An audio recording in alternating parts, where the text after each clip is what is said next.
Di saat dijahilin, dijahatin, justru ngebalas dengan kebaikan. Itu baru istimewa. Dijahilin ngebalas kebaikan. Tadi ayat wal kadhiminal ghaidha. Pastikan Anda biasa meredam amarah. Ini bahaya sekali kalau amarah kita sering turuti. Bahaya kadang kita melakukan reaksi-reaksi, sehingga reaksi kotor itu mengundang reaksi lebih jahat lagi. Akhirnya apa? Terjadilah pertengkaran, pertikaian, pertumpahan darah dan seterusnya. Bahkan perceraian. Wal kadhiminal ghaidha, menahan amarah. Setelah menahan amarah, wal afina 'anil nasi, mudah memaafkan orang lain. Itu orang ahli surga, cirinya begitu. Setelah mudah memaafkan, ketahuilah bahwa ada lanjutannya. Wallahu yuhibbul muhsinin, malah berbuat baik kepada orang yang ngejailin, yang ngejahatin. Dahsyat. Dahsyat. Itulah golongan ahli surga al-muttaqin tadi yang bergegas menuju surga.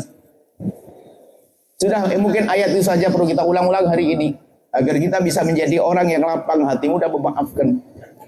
Kita mulai dari mendoakan orang lain tadi. Biasakan Anda mendoakan orang lain. Susah itu yang pinjam duit gak balik-balik. Cari susah, ditelepon direject. Giliran datang ke rumahnya katanya dia pergi. Di saat pergi dilihat sandalnya lengkap, berarti dia keluar gak pakai sandal. Akhirnya coba dia penasaran, jangan-jangan ada di belakang. Betul, di belakang lagi hitung duit. Kemudian lihat Anda kaget, dia malah marah-marah. Ngapain kamu kesini? Ditutup pintu, jret. Pergi sana. Waduh, duitnya ada jatuh lagi, berontok. Wah, kelihatan anting sama kalungnya gede-gede. Sampai di rumah, awas ya nanti. Tahajudan, sholat 2 rakaat tengah malam. Allahumma ya Allah, tambahkan rezekinya dia ya Allah. Semoga suaminya tambah cinta ya Allah. Allah. Saya belajar begitu, dan memang lama belajar. Saya jadi susah ngedoain jelek orang, rugi doain. Ngotori hati. Bisa tidak di tengah malam kita doakan dia, ya Allah, dia aku pinjamin uang, niatku baik, aku tidak ingin pahalaku hilang ya Allah, tapi aku marah hari ini, dia kurang ajar banget ya Allah, lapangkan rezekinya ya Allah, jadikan suaminya tambah sayang ya Allah. Doain dengan doa kebaikan. Bisa Bu. Berarti Anda ini normal.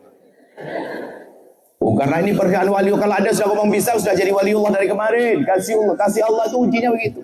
Bukan banyak sholatnya, sholat 5 waktu barang mungkin terlihat pas-pasan, bahkan mungkin kerja di toko sana, bahkan mungkin di pabrik, bahkan mungkin jadi seorang pejabat pemerintah. Akan tapi hatinya yang datang kepada Allah biqalbin salim, itulah waliullah. Ahli zikir semalam katanya baca sholawat 6.000, 10.000, tapi sama adiknya musuhan. Mau kemana Pak? Kasih tahu waktunya habis Bu. Pegang orang ini biar tidak dikasih tanda lagi. Terus kasih waktunya dikit lagi. Belum beres ya? Tuntaskan sedikit. Baik. Harus ayo belajar kita serius. Anda suami itu akan tumbuh cinta di balik ini semuanya. Hidup itu indah loh dengan cinta. Kadang orang salah rumus loh ya. Ada suatu ketika seorang ibu-ibu datang kepada saya begini, Buya punya doa Anda. Doa apa? Agar suamiku cinta kepadaku.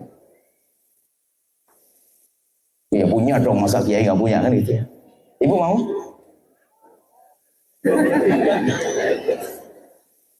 Ada juga kejadian suatu ketika, Pak ini betul, saya lagi atau bersih apa tuh sepeda, saya kan suka sepeda, itu lagi ngerapi tapi Pak lupa, Pak. Ada tukang mampir, sampai ngobrol nemenin, Buya, rupanya dia lagi problem sama istrinya, Buya punya ndak doa ijazah, doa ilmu, apa katanya orang tuh apa mahabbah Buya. Kenapa? Biar istri saya sayang cinta sama saya. Oh ya punya lah, masa saya nggak punya? Saya ngomong begitu, cuman saya lupa. Maksudnya saya habis itu ngomong lupa. Kalau saya bisa ngomong gitu, sehingga orang itu gak pulang-pulang. Waktu makan siang makan, gak pulang-pulang. Ya kita bukan pengen ngusir tamu, cuman kok lama banget. Kayaknya, gimana Pak sehat? Iya. Ilmunya mana? Apa? Ilmu mahabbah. Oh, sini dulu. Bismillahirrahmanirrahim. Wah langsung dulu. Mau ikut niru ya. Bismillahirrahmanirrahim. Tuh. Nanti pulang, punya uang enggak? Punya ada. Pulang mampir ke warung, beli sesuatu. Bukan bunga, bukan minyak nyong-nyong, bukan. Beli kue kesenangan istrimu. Nah, terus nanti pulang ke rumah ketuk pintu, assalamualaikum. Cari istrimu di mana? Kalau istrimu lagi masak, kamu goda dari belakang, kau tiup leher dia. Terus kau gigit kupingnya. Terus kau buka roti, kau suapin dia. Terus kau bantu kalau lagi bersih-bersih dapur, kau bantu mungkin kau rapikan. Kemudian ambilkan anduk, sayang, ayo cepat mandi. Setelah mandi, dia di kamar mandi, Anda sudah mengambil baju yang bersihnya, nunggu di depan kamar toilet. Waktu keluar, ayo pakai ini sayang. Terus nanti bawa ke kamar, dudukkan, kau duduk di sampingnya. Kemudian kau pegang tangannya, kau pijit-pijitin pundaknya dan sebagainya. Buya, ilmunya mana? Ya itu ilmunya, kau ini kok bodoh banget. Kok cari ilmu? Adalah ilmu selain itu. Punya ilmu enggak kira-kira ini? Ya ilmunya itu, apalagi berbuat baik itu penting. Tapi jangan nuntut suamimu gitu ya. Ini kacau, ini bahaya. Istri juga begitu. Istri itu tolonglah kalau suami datang itu ya sedikit biarpun sibuk kayak apapun, tinggalkan itu semuanya, handphone, masak, sambut suamimu, ahlan wa sahlan suami. Gitu kan. Jangan sampai ya sedikitlah kita perlu buat berubah dalam hidup ini. Perhatian itu penting, mengundang kasih dan cinta. Tapi jangan menuntut, lakukanlah kewajibanmu. Jangan menuntut, nanti udah mau kata Buya begitu, wah itu sudah nggak benar lagi. Lakukan kewajibanmu. Kalau suamimu kurang ya, kamu mulai dulu. Baik. Kemudian ini, ya hidup itu kadang-kadang salah dalam rumusnya. Masa agar suaminya mencintai dia? Ini gimana cara berpikirnya? Coba ibu renungi. Suamimu sangat cinta kepadamu, lalu kamu tidak cinta. Enak nggak? Ya nggak enak. Ini rumusnya salah hidup. Makanya kenapa Nabi mengajarkan bangun cinta di hati, bukan bagaimana orang mencintai aku. Coba istrimu sangat cinta kepadamu, lalu kamu tidak cinta. Aduh, enak disenggol. Ngapain kau ini? Ternyata yang bikin indah adalah cinta yang ada di dalam hatimu. Nah, kita perlu bangun cinta. Maka bangun cinta dimulai dengan banyak mendoakan. Orang yang mulai hari ini kita mulai kurang cinta kepada siapapun, apalagi pasangan, istri, keluarga dan sebagainya. Yuk kita doakan dengan doa kebaikan. Doa kebaikan sudahlah. Tadi memang katanya berat, apalagi orang kurang ajar. Sebab ini orang kurang ajar sama kita, kalau kita biarkan akan jadi benci. Kalau benci jadi dendam, kalau benci dendam nanti akan muncul kejahatan yang lainnya. Mulai dari kita menggunjing, menfitnah, bertepuk tangan atas musibah yang menimpanya. Semua dosa gede itu. Kalau ada orang muslim ketimpa musibah, kita tepuk tangan, dosa itu Allah akan timpakan musibah ke kita juga kok. Dan gara-gara apa tadi? Gara-gara dendam. Ngapain dibiarkan dendam? Sebelum dendam menjadi satu tindakan yang negatif, yang jelek, ayo kita tumpangi. Nanti malam dengan doa. Tapi berat, kurang ajar banget dia itu ya. Baik. Ternyata di situ ada, itu kami anggap ini sebagai operasi berat. Ada dokter tadi. Ada dokter sini, dokter ada? Ada dokter. Nah dokter itu kalau mau operasi harus pakai obat bius. Ibu pernah sesar, ada mentang-mentang pengen rindu punya anak, yang penting cepatlah bedah perut saya, nggak pakai obat bius, nggak bisa, harus pakai obat dalam waktu singkat. Berapa menit lagi? Baik, ada obat biusnya. Obat biusnya, Anda amalkan nih obat bius. Coba semuanya ditelan nih obat bius yang luar biasa dari baginda Nabi SAW. Dan saya setelah menelan obat bius ini, begitu mudahnya saya mendoakan orang lain. Obat biusnya bunyinya hadis dari Abi Darda. Imam Muslim meriwayatkan dari Abi Darda, Nabi, dari baginda Nabi bersabda, "Ma min 'abdin muslimin yad'u li akhihi al-muslimi 'ala dhahril ghaibi illa wa qala al-malaku wa laka bimithlin." Tidak ada seorang mukmin yang mendoakan orang lain yang orang itu tidak ada di hadapannya. Tidak ada di hadapannya maknanya dua. Tempatnya memang jauh beneran atau dekat tapi bermusuhan. Ya cocok tadi. Kalau kita mendoakan dia, malaikat jawab walaka bimithlin. Kau dapat duluan. Sehingga para ulama mengatakan ada satu doa yang sangat mudah dikabul oleh Allah tapi sangat dilupakan oleh hamba Allah, adalah doa dengan cara mendoakan orang lain. Lebih cepat dikabul daripada Anda nunggu umroh pergi ke Multazam sana. Kapan umrohnya? Minta doa ke kiai-kiainya susah ditemui. Doa mendoakan orang kurang ajar. Makanya kalau ibu pengen doanya dikabul, cari siapa yang kurang ajar kepada Anda. Awas nanti malam, ya Allah, berikan rezeki kepadanya. Allah tahu kalau Anda tidak punya rezeki. Minta rezeki. Biasakan dengan demikian. Dan yakin Nabi, resep dari Nabi. Maka jangan biasakan dengan kalimat kotor. Kemudian ini sedikit ancaman, bukan ancaman, memang begitu. Kalau kita biasa doakan jelek, mungkin orang itu adalah zalim betul dan layak kita doakan dengan doa jelek.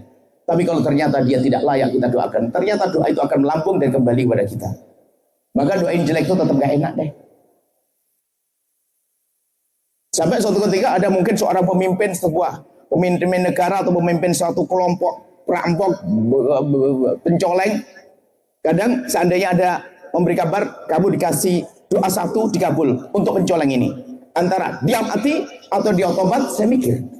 Mungkin pertama biar mati. Wah, kalau dia mati masih punya wakil banyak dia. Tapi kalau dia tobat, bawahnya diajak tobat. Lah kan enak, mending doain baik.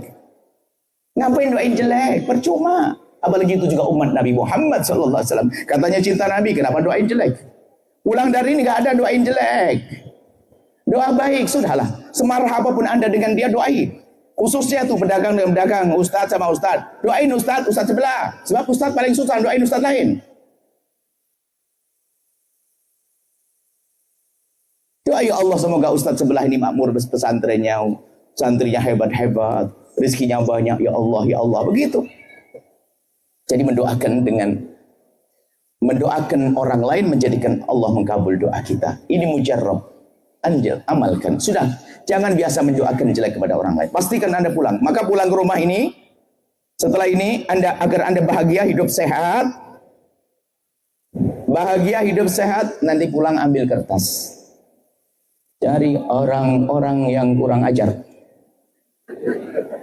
Cuman judulnya jangan. Nah ini hakikat. Kalau Anda tidak usah ngaji ke sini, ngapain Anda datang ke sini kalau tidak manut dengan omongan saya? Pulang ke rumah. Cuman judulnya jangan jelek, nanti dibaca oleh anak kita nggak enak. Berarti Anda musuhan orang-orang baik yang aku doakan. Setelah itu setiap malam Anda gempur. Mungkin di awal-awal pertama kalau Anda disyuting mungkin muka Anda masih jelek. Doain orang masih, ya Allah semoga rezekinya banyak. Mau, tapi besok mulai kendor-kendor akhirnya biasa. Akhirnya Anda menjadi terbiasa doain baik. Indah setelah itu. Itu kalau pengen bahagia, maju.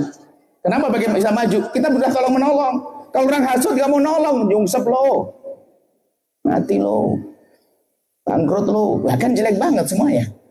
Tapi kalau orang ini maju, negara maju. Ini ada berkenan, ini ada. Saya kalau lihat Pak Wali Kota, suatu ketika ada calon wali kota datang ke saya malam-malam. Buya tolong doain saya. Doain apa? Saya mau nyalonkan biar jadi. Memang wali kota tidak berani, rumah kita terang-terangan, biasanya sembunyi-sembunyi. Tidak ada. Soal Cirebon, tidak ada wanita terang-terangan. Bukan karena berani, karena apa? Dia menghargai. Malam-malam jam 11, ada yang itu, minum teh bareng. Tolong Buya doain saya. Doain apa? Pengen jadi wali kota. Ya udah bismillahirrahmanirrahim. Ya Allah. Kan namanya si B. Dia apa? Lawannya B gitu. Ya Allah. Jika B, dia A. Dia A. Lawannya B. Ya Allah, jika B layak jadi pemimpin di sini, jadikan dia pemimpin ya Allah. Buya, saya ulang lagi. Ya Allah, kalau memang B pantas jadi pemimpin, jadikan dia ya pemimpin ya Allah. Dan dia jujur, jadikan dia Allah. Buya, saya. Coba ente ngamini janji Nabi, Allah ngasih buat ente. Biasain, calon wali kota itu biasain doain lawannya. Biar ikhlas hatinya, ya Allah kalau memang dia pantas, lebih pantas dari saya, jadikan dia indah hidupnya. Kalaupun dia gak jadi, memang dia sudah siap. Saya pengen berjuang, bukan saya rebutan kursi. Bukan nasihat buat Pak Wali Kota, bukan. Saya kalau ketemu orang tuh sayang tuh begitu saya. Kadang-kadang tak cubit, kadang-kadang tak rotan, kadang-kadang tak macam-macam, kadang-kadang tak peluk, pokoknya saya cinta, pengen masuk surga semuanya. Enak, beres. Ini yang berantem sama istrinya, sama suaminya. Saya pengen pulang hari ini bahagia, bulan madu nanti. Selesai, hidup begitu, ngapain caci maki? Saya menghindar caci maki. Saya tidak senang kalau ada orang bertanya, Buya, gimana menurut Buya tentang orang ini? Wah ini ngaco, ngajari saya musuhan sama orang ini. Sering dipancing kita untuk bertanya, untuk komentar si A, si B, si C ini. Ini saya bersihin hati aja belum beres-beres mau kotori. Hindari soal mencari. Berjanji untuk tidak mencaci siapapun. Jadi mengolok siapapun. Selesai ya, ini gambarannya indah. Biasakan doakan dengan doa kebaikan. Kemudian tadi tambah, pastikan Anda tidak akan menyebut kejelekan orang di kiri kanan Anda. Kejelekan pasti ada, khususnya suami istri. Hei suami, Jika engkau menemukan kekurangan pada istrimu, pastikan kau tidak akan menyebutnya sampai engkau mati. Sebab di saat kita menyebut kekurangan yang menyakitkan hatinya dan mengundang dia untuk menyebut kekurangan kita. Contoh seorang suami celaka cilik, yang kenapa hidungmu begitu? Dia balas, kenapa mulut abang begitu? Ada langsung. Caci maki. Pasti ada kekurangan dong pasangan kita. Akhirnya karena kita tidak pernah menyebut kekurangannya, tolong yang suka mencaci maki tobat. Kalau tidak, Anda rendah. Kok kayak Anda punya kekurangan saja. Suatu ketika ada seorang perempuan, Masya Allah, nangis suami saya, Bu ya, kalau ngomong tidak nyelekit bukan dia. Kapan ngomong jelekit, mulai dari nasab saya dijelek-jelekin, saya bukan anak, karena dia anaknya Kiai, Bu ya. Saya nasab saya, kemudian dibilang kulit saya, rambut saya, hidung saya. Dalam hati saya, Anda ketemu iblis di tong sampah mana? Yang laki-laki kayak begitu tuh iblis tong sampah, biarpun katanya anaknya Kiai. Iblis tong sampah. Saya tidak senang orang mencaci dan mengolok. Itu rendah. Jaga lisan Anda, itu umat Nabi Muhammad yang Nabi mendoakan setiap saat untuk mulia. Kenapa kita mencaci? Suamimu adalah umat Nabi Muhammad, kenapa kau caci, kau olok? Kenapa sabar biar indah? Gak ada perlunya caci maki. Ada orang hidungnya berantem, Pak, Masya Allah, suami berantem. Anaknya 11, mesti nggak ada. Ini orang bodoh. Bayangkan hamil membawa di perutnya bayinya dari suami yang suka jahat. Enak tidak? Nggak enak hidup seperti itu. Hidup harus indah. Biasakan dengan doa-doa kebaikan. Yang kedua kebaikan, yang kedua lesan Anda jangan biasa lesan mencaci dan mengolok. Dan jangan mencari kejelekan orang. Jangan pengen tahu kejelekan orang. Kalau Anda titip handphone di tempat saya sampai mati, saya tidak akan buka handphone saya kecuali diizinkan. Ada orang kerjanya mencari-cari kejelekan orang. Kalau ke rumahnya orang tuh langsung paham tuh. Itu tangan setannya sudah melanggar. Lagu agenda, langsung pasti ngerti mana paling untuk tahu rahasia-rahasia. Biasanya ada orang model begitu. Itu model ahli neraka, model gitu tuh. Kalau Anda seperti itu, tobat. Ada orang pengen tahu aibnya orang, sementara Allah sudah mengancam melalui lisan Nabi Muhammad, "Man tatabba'a aurata akhihi tatabba'a Allahu auratah." Yang mencari-cari kejelekan orang, Allah akan bongkar aibnya. Wa yafdahu walau fi wasibati, dan Allah akan rendahkan di rumahnya. Sudahlah, jangan pengen tahu kejelekan orang. Saya tidak menghimbau seorang istri buka-buka handphonenya suami. Saya tidak menghimbau suami buka handphonenya istri. Tidak ada perlunya. Istri punya rahasia dengan adiknya, dengan abangnya, dengan saudaranya. Ini sebagai contoh saja. Apa sih perlunya itu semuanya? Kalau mungkin hal-hal yang mencurigakan, Anda harus pastikan di saat saya ingin melihat, kalau terjadi apa-apa, saya tidak akan berubah sikap saya. Belum emosi dulu, fitnah dulu. Oh, kalau memang berani melihat karena satu hal, lihat dan pastikan. Kau tidak akan berubah. Kemudian setelah itu Anda bisa menjaga bagaimana untuk menyelesaikan masalah. Tidak emosi dulu, HP-nya dibanting, berantem, cerai. Setelah cerai bingung, maafin saya. Tidak ada. Kita perlu belajar. Ini rumus ini panjang sebetulnya. Apalagi pengajian habis asar itu nggak kira lama. Insya Allah ya. Selesai, tolong kami ingin hidup indah siapapun Anda. Jangan rendahkan siapapun, jangan mencaci siapapun. Kemudian jangan mencari kesalahan siapapun. Doakan. Sudah bisa doakan, obat biusnya saya masuk ya. Kalau Anda pengen dikabul, doa Anda jangan doa untuk diri Anda sendiri. Tambah lama, doanya orang egois, anak, aku tidak didengar oleh Allah. Tapi kalau doain orang cepat, ya Allah dia, ya Allah dia, ya Allah dia, cepat. Kalau ya Allah anakku. Memang kadang doanya anakku. Anaknya orang lain nanti dulu, ya Allah anak saya dulu. Egois, iblis, ana khairun minkum. Tapi orang yang lapang hati, yang mudah mendoakan orang lain, khususnya seprofesi. Ustaz dengan ustaz, pedagang dengan pedagang, pejabat dengan calon pejabat, doain. Oh indah, mulia hatinya, hebat. Baik, kemudian selesai penutup bahwa habis dioperasi, kan sudah dioperasi pakai tadi obat bios, sudah dioperasi. Harus kasih obat nyeri. Biasanya ada sadar, siuman sedikit sadar. Saya kasih obat nyeri. Obat nyerinya adalah gambaran nanti di akhirat tuh kayak begini. Orang setelah dibangkitkan diizinkan untuk menuntut kepada siapapun yang berbuat zalim kepadanya. Sampai ayam jago, jika zalim pada ayam jago yang lainnya, diizinkan untuk menuntut. Cuman bedanya, kalau manusia melanjutkan perjalanannya sampai surga atau neraka, kalau ayam jago mati dan selesai kisahnya. Itu diizinkan. Anda pernah mendengar orang begini kalau lagi marah, demi Allah aku tidak rela saya tuntut di akhirat. Pernah dengar? Pernah? Batal jadi menantu, batal jadi besan, batal jadi mertua, batalin biarpun sudah resepsi 2 hari lagi, batalin. Orang dendam begitu mau jadi menantu, awas hati-hati Anda didendami. Orang busuk itu. Pernah dengar ya? Coba Anda mau enggak punya, Anda ibu yang soleha punya anak laki-laki ganteng, pinter, calon menantunya pilihannya dua. Yang pertama cantik, yang kedua juga cantik. Dua sama pinter-pinter. Cuman beda yang pertama kalau marah langsung dicatat, ditulis. Jam begini dia telah jatuh padaku. Demi Allah aku tidak rela, saya tuntut nanti akhirat. Ini calon yang pertama. Calon yang kedua di saat dizalimi sama orang, ya Allah, semoga yang zalim padaku diampuni oleh Allah. Semoga dimuliakan Allah. Pilih mana, Bu? Pertama, kedua? Kedua. Makanya ibu jadi yang kedua, jangan jadi yang pertama. Jangan pinter ngomong, Dok. Selesai. Indah tuh sebetulnya hidup Nabi itu indah. Kemudian di padang mahsyar diizinkan. Cuma nanti ada diseru, ini penutup. Ainal mutahabu nabi jalali. Mana orang hidup di dunia? Allah menyeru. Mana orang hidup di dunia memerangi dendam tadi?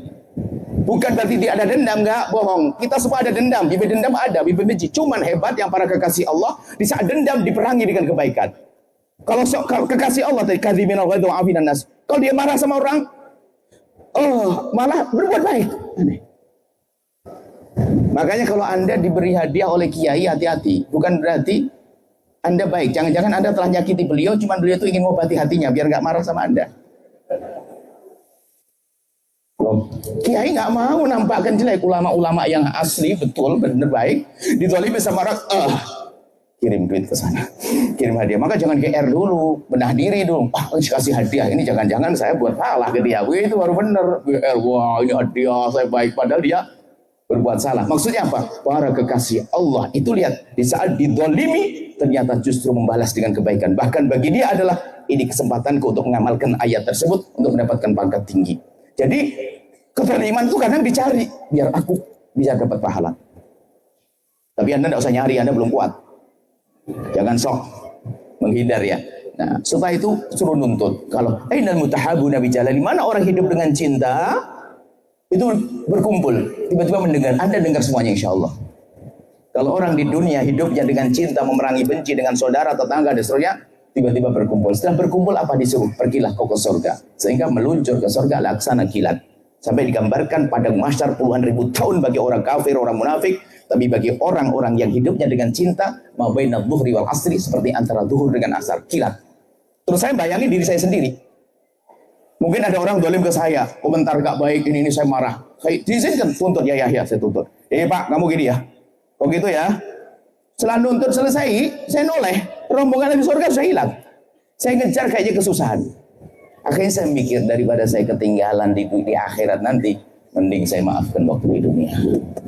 Lalu sampaikan kepada semuanya yang pernah berbuat zalim kepada saya, yang mencaci saya, yang menggunjing saya, memfitnah saya. Urusan pribadi, bukan urusan agama ya. Mengambil hak saya, harta saya. Pokoknya saya maafkan. Saya tidak menuntut di akhirat. Yang lalu dan yang akan datang. Saya tidak akan menuntut. Nah ini bukan berarti Anda jika harta Anda diambil orang lain lalu Anda biarkan. Tidak. Anda menuntut di mahkamah untuk mengambil secara hukum. Tapi jangan sampai Anda menuntut di akhirat. Jangan dendam. Ini. Akhirnya seperti itu. Sekarang pertanyaannya, Anda pengen langsung ke surga kayak kilat? Mau? Mau? Atau mau ketinggalan? Ya jangan dong ketinggalan. Orang pada masuk surga ketinggalan dan nuntut. Ada dendam. Ada dendam di dalam hati. Gak terima. Rugi. Maka setelah itu, kita akan semakin lapang dengan pemahaman-pemahaman semacam ini. Jadi kalaupun dia berbuat salah, dia adikku kok. Dia sepupuku kok. Dia suamiku, dia istriku, bapak anak-anakku, dia saudaraku. Dia umat Nabi Muhammad SAW. Begitu mudah kita memaafkannya. Makanya kalau orang dendam ini kurang berpikir dia. Orang dendam kurang berpikir, siapa yang Anda dendami? Siapa yang Anda zalimi? Siapa Anda benci? Siapa yang Anda dengki? Itu siapa dia? Itu umat Nabi Muhammad. Sebagai penutup, kalau ternyata sudah dikasih obat bios, dioperasi, nggak bersih-bersih, obat nyeri pun juga tetap saja, waduh repot nih orang. Maka Anda ambil cermin saja. Cermin yang gede. Lalu Anda lihat cermin, lalu Anda berkata, oh dasar iblis dan Abu Jahal. Nggak dengar nasihat. Anda ini iblis sama Abu Jahal. Nggak usah nunjuk orang ya. Anda sendiri lihat di cermin. Cermin aja Anda tunjuk, biar Anda paham. Tapi ini ahli surga semuanya. Ketahuilah hidup indah seperti itu. Kalau ingin hidup sehat, indah, bahagia, begitu. Nggak perlu kita ngedendam, nggak perlu kita ini.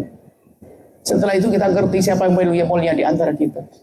Yang paling mulia di antara kita ternyata yang paling tulus dan yang paling bersih hatinya, paling lembut hatinya, penuh kasih. Coba hidup di dunia enak, bahagianya banyak, yang beli tetangga kita ikut senang, ya dah.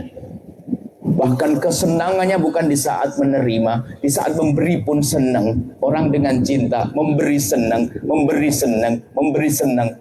Tapi ada orang yang hatinya busuk, senangnya dikasih tok. Na'udzubillah. Baik, ini saja insyaallah karena waktu. Bismillah, alhamdulillah, semoga bertemu lagi. Jangan lupa untuk bisa mengikuti kajian-kajian kami yang ada di Al-Bahjah TV. Sudah mungkin yang ada parabola atau di media-media. InsyaAllah lah, semoga bermanfaat. Semoga Allah mempertemukan kita nanti di surga. Pada bunyai-bunyai, mohon maaf. Dan semuanya, dan para habaib, asatid, ustadzat, mohon maaf. Dan mohon doa selalu, Masya Allah. Bismillahirrahmanirrahim. Alhamdulillahirrahmanirrahim. Allahumma salli ala habibina Sayyidina Muhammad wa ala Sayyidina Muhammad. Allahumma ya Allah ya Rahman ya Rahim. Pandang kami dengan kasih sayang dan cinta darimu. Berikan kepada kami segala kebaikan di dunia dan di akhirat. Ya Allah, berikan kepada kami, ya Allah, kelembutan hati, ya Allah. Mudahkan kami memaafkan, ya Allah. Jauhkan kami dari dendam dan dengki kepada sesama kami, ya Allah. Maka kami mohon, ya Allah, jika ada orang berbuat salah kepada kami, jika ada orang zalim pada kami, jika ada orang aniaya kepada kami, jika ada orang menfitnah kami, jika ada orang menggunjing kami, jika ada orang prasangka buruk kepada kami, kami mohon, ya Allah, jangan hukum dia, ya Allah. Ampuni dia, ya Allah. Berikan kesadaran, ya Allah, dan berikan kepadanya segala kebaikan, ya Allah.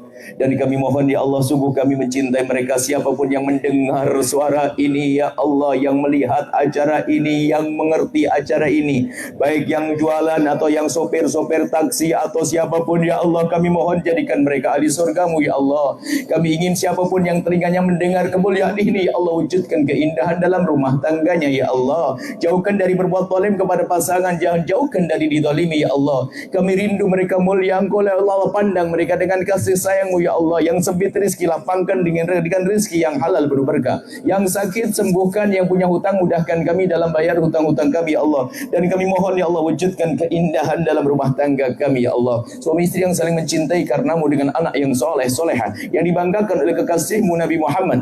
Dan kami mohon yang belum menikah, ya Allah, jaga kehormatan mereka, kemuliaan mereka, ya Allah. Mudahkan mereka kelak untuk mendapatkan pasangan orang-orang mulia yang kau muliakan, yang menjadi sebab mereka mulia di dunia dan di akhirat. Dan kami mohon, ya Allah, jauhkan kami, ya Allah, dari memutus tali persaudaraan, ya Allah, gara-gara rebutan waris yang saat ini sering terjadi. Kakak adik bermusuhan karena peninggalan orang tua, ya Allah. Ya Allah, perebut waris adalah ahli neraka yang berjalan di atas bumi.